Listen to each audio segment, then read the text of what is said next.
Oke, assalamualaikum warahmatullahi wabarakatuh. Oke, mari kita lanjutkan saja ceritanya. Tapi seperti biasa, bantu dulu tekan tombol like dan berkomentar Tuan dan Nona. Terima kasih sesudah dan sebelumnya.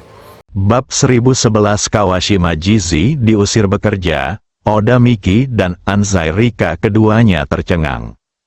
Bukan hanya mereka berdua, bahkan Li Ruoshi dan Feng Huang pun tercengang. Apakah Ji Fei akan membawa kedua wanita itu pergi untuk melakukan pekerjaan itu? Sekali lagi, apakah kamu tidak takut istrimu mengetahuinya? Ji Fei menyadari saat ini bahwa kata-katanya terlalu ambigu. Dia menatap tajam keempat wanita itu dan berkata, "Apa yang kalian pikirkan? Yang kumaksud dengan melakukan adalah pergi mencari Ping Chuan Hao dan meminta seseorang." Dahi. Awalnya Oda Miki dan Anzai Rika sedikit terkejut dan memiliki berbagai macam pikiran di hati mereka. Bahkan Anzai Rika berharap itu benar. Aku terdiam setelah mendengar kata-kata Ji Fei selanjutnya. Tentu saja, yang lebih membuat bingung adalah apakah ada air di kepala Ji Fei. Niat Ping Chuan Hao sebenarnya adalah Ji Fei. Sekarang dia belum berinisiatif untuk menemuinya. Dia malah ingin mencarinya. Apa yang sedang dipikirkannya? Apa yang Anda pikirkan? Kedua wanita itu menatap Ji Fei seolah-olah mereka sedang melihat alien. Hiroshima hilang, jadi tentu saja Hiroshi Hirakawa harus memberiku penjelasan. Ji Fei berbicara seolah-olah dia bisa melihat pikiran kedua wanita itu. Oda Miki dan Anzai Rika terkejut. Mereka tidak menyangka Ji Fei melakukan ini untuk Hiroshima. Tetapi kedua wanita itu menatap Li Ruoshi pada saat yang sama. Li Ruoshi ingin berbicara, tetapi Ji Fei melambaikan tangannya dan berkata, "Feng Huang tinggal di rumah untuk melindungi Ruoshi. Aku akan membawa mereka berdua bersamaku." Setelah berkata demikian, dia berjalan lurus menuju pintu. Oda Miki dan Anzai Rika menatap Li Ruoshi lagi, dan melihat bahwa dia tidak menghentikan mereka. Mereka berdua hanya bisa mempercepat langkah dan mengikuti di belakang. Di dalam mobil, kelopak mata tunggal Oda Miki terbuka lebar. "Ji Fei, kamu baik-baik saja. Hiroshi Hirakawa adalah makhluk yang menakutkan." Anzai Rika tidak mengatakan apa-apa, tetapi mengangguk. "Apa maksudmu? Apakah aku, Ji Fei, seorang pemula?" Kedua wanita itu saling memandang, bingung, tidak tahu harus berkata apa. Ji Fei mencibir, menginjak pedal gas, dan langsung melaju ke Hotel Feng Xiang. Pada waktu itu, di suite 707 Hotel Feng Xiang, Kawashima Jizi menatap dirinya di cermin. Wajahnya yang tadinya dingin dan cantik kini pucat dan dingin. Matanya merah dan seluruh tubuhnya gemetar. Apakah aku benar-benar akan menjadi mainan Hiroshi Hirakawa? Dia sempat berpikir untuk menolak, namun dia tahu jika dia menolak, maka seluruh aset keluarga Kawashima di grup Sanleng akan musnah. Awalnya dia sangat bangga, tapi sekarang dia merasa seperti makhluk yang malang. Orang yang paling menyedihkan. Korban keluarga, ding ding ding, terdengar ketukan di pintu. Kawashima Jizi segera mengangkat tangannya untuk menyeka air mata di sudut matanya, lalu bergegas menghampiri untuk membuka pintu. Kawashima Seisuke berdiri di pintu, ekspresinya penuh kegembiraan. "Hirakawa-kun menunggumu." Tubuh halus Kawashima Jiko bergetar, dan dia merasa seperti mangsa yang dikelilingi oleh serigala lapar. "Paman, bukankah kamu bilang akan memakan waktu 1 jam? Hasilnya sama saja, apa bedanya 1 jam kemudian dengan sekarang?" "Paman, aku belum siap. Baga, kalau Tuan Ping Chuan tidak ada di Long Country, apakah dia akan tertarik padamu? Aku penasaran berapa banyak wanita di Yang Country yang akan berinisiatif menjadi wanita Tuan Ping Chuan." Kawashima Seisuke mengumpat dengan marah. Meski Kawashima Keiko menangis dalam hatinya, ia bahkan berkata, Siapapun yang mau melakukannya, bisa melakukannya. Namun dia tidak berani mengatakannya. Wajahnya memerah karena malu dan canggung. Saya akan berkemas dan segera keluar.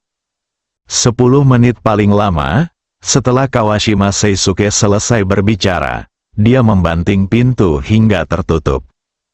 Kawashima Keiko langsung menangis terseduh-seduh, dan rasa malu yang tak berujung menyerbu hatinya.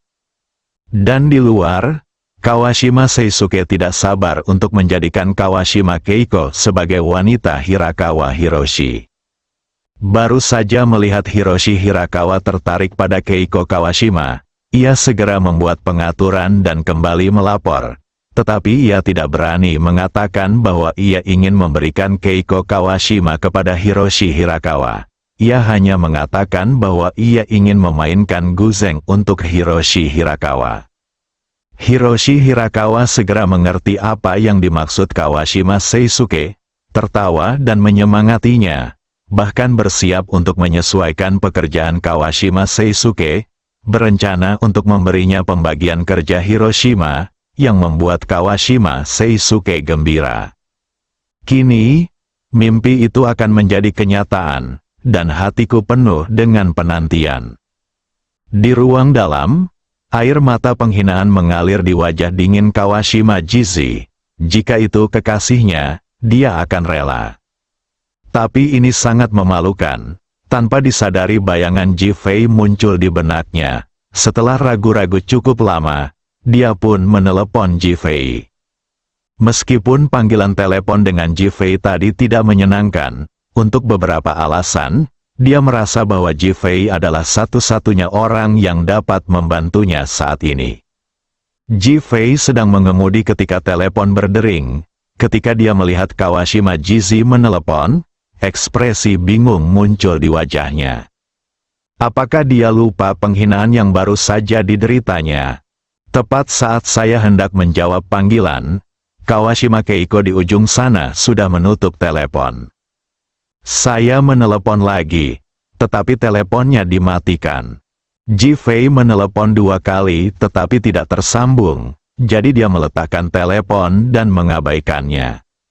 Ternyata setelah Kawashima Jizi menghubungi nomor tersebut, dia langsung ingat bahwa Kawashima Seisuke mungkin ada di luar. Jika dia ada di luar, dia pasti akan marah begitu mendengar panggilan itu, jadi dia tidak bisa membiarkannya menemukannya. Pada saat yang sama, dia juga memiliki sedikit ide dalam benaknya bahwa ketika Ji Fei menerima panggilan yang tidak dapat dijelaskan ini darinya, dia akan memahami makna yang dalam dan berharap bahwa dia bisa datang untuk menyelamatkannya. Dia merias wajahnya perlahan-lahan, mencoba menunda waktu. Namun pada menit ke-8, pintu diketuk lagi. Sebelum Kawashima Jizi sempat membuka pintu, teriakan Kawashima Sengji yang tidak sabar terdengar, "Cepat keluar, kami akan segera pergi." Patah, lipstik di tangan Kawashima Keiko jatuh ke tanah dan pecah menjadi 2 bagian. Dia segera menekan kegugupannya, mengenakan pakaiannya, dan berjalan keluar dengan cepat. Kawashima Seisuke melihat bahwa Kawashima Keiko memakai riasan tipis di wajahnya dan lipstik hitam khusus yang cocok dengan ekspresi dinginnya dan menciptakan citra dingin yang sempurna. Ia merasa sangat puas. Bagus sekali, selama Anda dapat menaklukkan Tuan Pingcuan, posisi Anda sebagai ketua grup Sanleng, dan bahkan status keluarga Kawashima kita di negara yang di masa depan, akan menjadi lebih transenden. Keluarga akan mengingat usaha Anda. Hai, Kawashima Jiko merasa sangat sakit di dalam, tetapi segera mengangguk. Kawashima Seisuke menunjukkan senyum puas di wajahnya dan berjalan menuju suite 777 Pingcuan bersama Kawashima Keiko. Karena mereka berada di lantai yang sama dan jaraknya sangat dekat, meskipun Kawashima Keiko tidak mau pergi ke sana dan bahkan dengan sengaja memperlambat langkahnya, dia tetap tiba dalam waktu kurang dari 3 menit. Begitu sampai di pintu, Dia melihat dua ninja senior berdiri di pintu, tersenyum dan mengangguk ke arah Kawashima Seisuke. Ketika matanya menyapu wajah Kawashima Seisuke, dia menunjukkan ekspresi terkejut, tetapi dengan cepat menarik kembali pandangannya. Kawashima Seisuke sangat puas dengan reaksi mereka. Ia mengangguk dan tersenyum. Pinora-kun, Yamajima-kun, terima kasih atas kerja keras kalian. Aku, Kawashima Seisuke, pasti akan mengingat kebaikan ini. Sama-sama, Kawashima-kun, Nona Jizi, silakan masuk. Hirakawa-kun sudah memainkan guzeng 3 kali. Sandao menekankan sambil tersenyum. Wajah Kawashima Keiko memerah dan seluruh tubuhnya menjadi tegang. Kawashima Seisuke melotot tajam ke arah Kawashima Keiko, dan Kawashima Keiko segera menundukkan kepalanya. Sandao telah membuka pintu, dan suara guzeng di dalam tiba-tiba berhenti. Bab 1012 Jifei datang ke pintu tubuh Kawashima Keiko, tampaknya telah akupuntur, dan dia hanya berdiri di pintu, tidak bisa bergerak. Wah! Pintu di belakang Kawashima Keiko telah ditutup oleh Yamashima. Keiko Kawashima merasa seperti mangsa yang terperangkap dalam sangkar, tepat ketika dia sangat gugup. Dengan kecemasan dan kegelisahan di wajahnya, suara Hiroshi Hirakawa tiba-tiba terdengar. Jangan gugup, bagaimana permainan guzengku? Meskipun suara Hirakawa relatif lembut, hal itu tetap membuat Kawashima Keiko sangat gugup dan takut. Menatap Hiroshi Hirakawa, dia lupa menjawab. Pada saat ini, Hiroshi Hirakawa sudah melihat penampilan Kawashima Keiko, terutama bibirnya yang hitam, yang membuat wajahnya yang dingin dan cantik tampak semakin menawan dan menggoda. Hiroshi Hirakawa tidak bisa menahan diri untuk tidak gemetar dan hatinya gembira. Awalnya, ia ingin memberi waktu bagi Kawashima Keiko untuk bertahan dan beradaptasi. Tetapi karena sentuhan warna hitam ini, ditambah dengan sikap dinginnya, seluruh tubuh Hirakawa Hiroshi menjadi mendidih karena darah. Ia melangkah maju, menatap wajah Kawashima Keiko, kedua tangannya sudah berada di pinggang Kawashima Keiko. Dengan sedikit tenaga, ia tampak dapat menjepit pinggang Kawashima Keiko. Tubuh Kawashima Keiko sekaku es. Ia menatap Hirakawa Hiroshi, tidak tahu harus berkata apa. Ia berdiri di sana dengan bodoh, seluruh tubuhnya gemetar. Saat ini, Kawashima Jizi merasa lebih gugup daripada saat dia berbaring di pelukan Jifei sambil dibalut handuk mandi. Melihat penampilannya, Pincuan Hao menjadi lebih gembira. Lumayan, bagus sekali, kamu masih perawan. Tenggorokan Kawashima Keiko tercekat dan seluruh tubuhnya bergetar semakin hebat. Tenang saja, aku ingin kamu mendapatkan pengalaman yang membahagiakan. Hiroshi Hirakawa menggendong Kawashima Keiko dan berjalan menuju guzeng. Kawashima Keiko tidak tahu bagaimana dia berjalan ke sana. Dia hanya tahu bahwa dia berjalan maju dengan kaku seperti mayat berjalan. Bantu aku memainkan guzeng. Pamanmu bilang kamu bisa memainkan guzeng. Hiroshi Hirakawa menekan Kawashima Keiko ke kursi dan berkata dengan senyum di wajahnya. Jantung Kawashima Keiko berdebar kencang. Dia tidak bisa memainkan guzeng sama sekali. Saat Hiroshi Hirakawa melihat Kawashima Keiko yang duduk di sana dengan bodoh, dia merasakan rasa pencapaian yang luar biasa dan bahkan kenikmatan yang tak terlukiskan karena penaklukan. Terutama saat dia melihat sikap menahan diri dan berpikir bahwa ini adalah pertama kalinya baginya. Dia menjadi semakin bersemangat. Tangan itu perlahan diletakkan di bahu Kawashima Keiko, lalu perlahan meluncur ke bawah. Kawashima Keiko bagaikan manusia kayu, ia ingin bersembunyi tetapi tampaknya tidak bisa bergerak. Dia telah merayu Jifei sebelumnya dan bahkan ingin tidur dengannya, tetapi itu hanya akting, tidak nyata. Terlebih lagi, Meskipun dia benar-benar dirasuki oleh Ji Fei, dia sekarang merasa bahwa itu adalah hal yang membahagiakan. Itu lebih baik daripada dirasuki oleh binatang tua dan cabul seperti itu. Namun tapi laki-laki di hadapanku sungguh hina.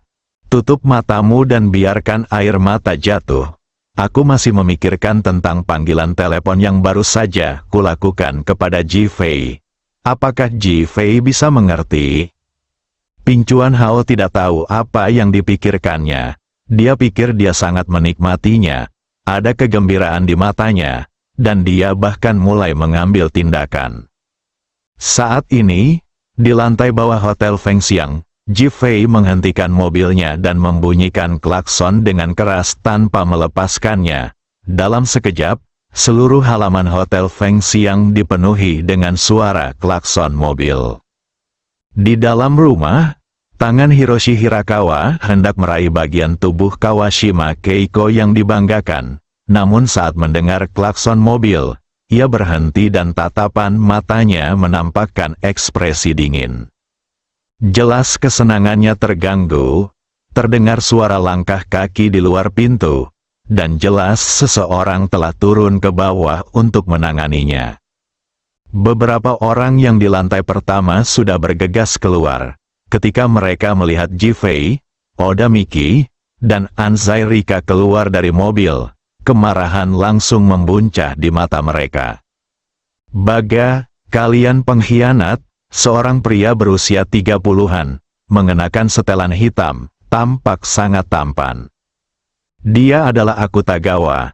Bajingan inilah yang mencoba menganiaya kita hari itu. Oda Miki bergumam pelan di samping Ji Fei. Ji Fei langsung mengernyit, dia tidak mungkin laki-laki lagi. Akutagawa awalnya marah ketika mendengar Oda Miki membicarakan tentang perselingkuhannya sendiri. Ia sudah mempersiapkan diri dengan baik hari itu, dan hanya melewatkan momen indah terakhir. Pada akhirnya, mimpinya tidak terwujud. Tentu saja, kemarahan ini sulit diredam. Dan sekarang Ji Fei benar-benar berkata bahwa dia tidak bisa lagi menjadi seorang pria. Kemarahan ini tidak dapat ditekan. Baka, sambil mengutuk, dia bergegas menuju Ji Fei. Dia sama sekali tidak menganggap serius Ji Fei, terutama ketika memikirkan fakta bahwa ada begitu banyak orang di sini. Ledakan, tubuh Akutagawa yang tengah berlari kencang, tiba-tiba terasa seperti dihantam keras dan terlempar mundur tak terkendali.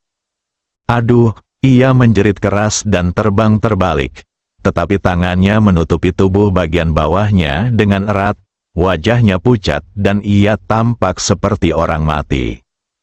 Berdebar, wah, terdengar suara dia jatuh dengan keras ke tanah, dan Akutagawa hanya berteriak 2 kali sebelum berhenti tiba-tiba. Dia sudah pingsan. Semua orang di sekitar Akutagawa menatapnya dan melihat sesuatu berwarna kuning dan merah mengalir keluar dari sela-sela kaki Akutagawa. Baunya busuk dan berdarah, dan itu pemandangan yang mengerikan.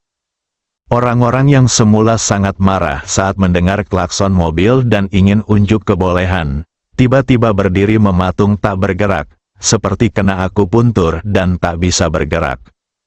Siapa lagi? Ji Fei memandang Oda Miki dan Anzai Rika dan bertanya. Yang satu lagi tidak datang, kata Anzai Rika. Ji Fei menatap orang-orang yang ketakutan itu dan berkata, katakan pada Ping Chuan Hao untuk keluar sekarang juga. Dia mencuri barang-barangku dan harus mengembalikannya sekarang. Ah, semua orang berseru seolah baru terbangun dari mimpi, menatap Ji Fei, dan tidak ada seorang pun yang berani berbicara.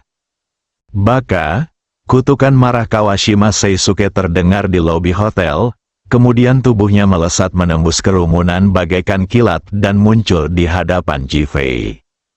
Dia menatap mata Ji Fei dan bertanya, apa yang kamu lakukan di sini? Dari sudut matanya dia melihat Akutagawa telah lumpuh, dan amarahnya pun semakin membesar. Ji Fei menoleh ke arah Oda Miki, apa yang baru saja kukatakan, kan? Bekerja, Oda Miki menjawab tanpa berpikir. Setelah mengatakan itu, wajahnya tersipu. Anzai Rika tersenyum dan memeluk lengan Oda Miki. Tidak, Hiroshi Hirakawa lah yang mencuri barang-barang Tuan Ji. Pipi Oda Miki memerah. Dia memang membayangkan bagaimana rasanya menginap di hotel bersama Ji Fei. Jadi dia mengatakannya begitu saja. Ji Fei mengangguk pada Anzai Rika dan menatap Kawashima Seisuke. Dengar, aku sudah menjelaskannya dengan jelas. Kenapa kau masih bertanya kenapa aku di sini? Apa ada yang salah denganmu? Dia mengangkat tangannya dan menunjuk kepalanya. Baka, melihat Ji Fei tidak hanya memandang rendah dirinya, tetapi juga mengejeknya karena memiliki masalah dengan otaknya. Kawashima Seisuke menjadi marah. Dia menghentakkan kakinya ke tanah, melompat tinggi, dan meninju kepala Ji Fei dengan keras. Ji Fei mengangkat alisnya. Tidak mudah bagi kalian orang yang untuk menjadi pendek. Tetapi kalian harus bangkit untuk bertarung denganku. Kawashima Seisuke, yang sudah berada di udara, begitu marah saat mendengar kata-kata Ji Fei hingga seluruh napasnya terhenti. Kemudian terjadilah kebingungan sesaat, dan tubuhnya jatuh tak terkendali ke tanah. Dahi, semua orang di tempat kejadian tercengang, bersambung.